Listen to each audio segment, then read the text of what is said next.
Hello, good morning all. Welcome back to my channel, Sija's Economic Classes. അടുത്തായിട്ട് ഞാൻ നിങ്ങളോട് discuss ചെയ്യാൻ പോകുന്നത് ചോദന നിയമത്തെക്കുറിച്ചിട്ടാണ്. ചോദന നിയമം എന്ന് പറഞ്ഞാൽ ലോ ഓഫ് ഡിമാൻഡ്. ചോദനത്തെക്കുറിച്ചുള്ള ഈ നിയമം വളരെ ഇമ്പോർട്ടൻ്റ് ആയിട്ടുള്ള ഒന്നാണ്. എന്താണ് ലോ ഓഫ് ഡിമാൻഡ് എന്ന് നോക്കാം. അതായത് ഒരു വസ്തുവിൻ്റെ വില വർദ്ധിക്കുമ്പോൾ ചോദനം എന്താണ് കുറയും. ഒരു വസ്തുവിൻ്റെ വില വർദ്ധിക്കുമ്പോൾ ചോദനം കുറയുന്നു. നമ്മൾ ആലോചിച്ച് നോക്ക്, നമ്മൾ കടയിൽ ചെല്ലുമ്പോൾ നമ്മൾ വാങ്ങാൻ ചെന്ന സാധനത്തിന്റെ വില വർദ്ധിച്ചിരിക്കുന്നു കാണുമ്പോൾ നമ്മൾ വാങ്ങുന്ന അളവ് നമ്മുടെ എന്താണ് കുറയുന്നു. നമ്മുടെ ചോദനമാണ് ഈ വാങ്ങുന്ന അളവ് എന്ന് പറയുന്നത്, അത് കുറയുന്നു. എന്നാൽ നമ്മൾ വാങ്ങാൻ പോയ സാധനത്തിന് വില വളരെ താഴ്ന്നിരിക്കുകയാണെങ്കിലോ നമ്മൾ വാങ്ങുന്ന അളവ് കൂടാനും സാധ്യതയുണ്ട്. അപ്പോൾ വില വർദ്ധിക്കുമ്പോൾ ചോദനം കുറയുന്നു, വില കുറയുമ്പോൾ ചോദനം കൂടുന്നു. അങ്ങനെ വിലയും ചോദനവും തമ്മിൽ എന്താണ് വിപരീതമായിട്ടുള്ള ബന്ധമാണുള്ളത്. The inverse relationship between price and quantity demand.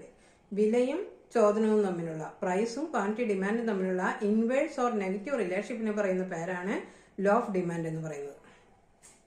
വിലയൊഴിച്ചുള്ള മറ്റ് ഘടകങ്ങൾ, അതായത് ബന്ധപ്പെട്ട വസ്തുക്കളുടെ വില, പിന്നെ എന്താണ് റിലേറ്റഡ് ഗുഡ്സിന്റെ പ്രൈസാണ്. അതായത് പ്രൈസും തമ്മിൽ വ്യത്യാസമുണ്ട്. അപ്പോൾ റിലേറ്റഡ് ഗുഡ്സിന്റെ price, income of the consumer, ഒരു ഉപഭോക്താവിന്റെ വരുമാനം, ടേസ്റ്റ് ആൻഡ് പ്രിഫറൻസ്, അഭിരുചികളും ഇഷ്ടാനിഷ്ടങ്ങളിലും മാറ്റമില്ലാതെ സ്ഥിരമായി നിൽക്കുമ്പോൾ വിലയിൽ വരുന്ന വ്യത്യാസം കൊണ്ട് ഡിമാൻഡ് എന്താണ് വ്യത്യാസം. അപ്പോൾ ബാക്കിയുള്ള ഘടകങ്ങളൊക്കെ സ്ഥിരമായി നിൽക്കുമ്പോൾ വില വർദ്ധിക്കുമ്പോൾ ഡിമാൻഡ് എന്താണ് കുറയുന്നു, വില കുറയുമ്പോൾ ഡിമാൻഡ് എന്താണ് കൂടുന്നു. ഇതിനെയാണ് എന്ന് പറയുക ചോദന നിയമം എന്ന് പറയുന്നത്, അതായത് ലോ ഓഫ് ഡിമാൻഡ്.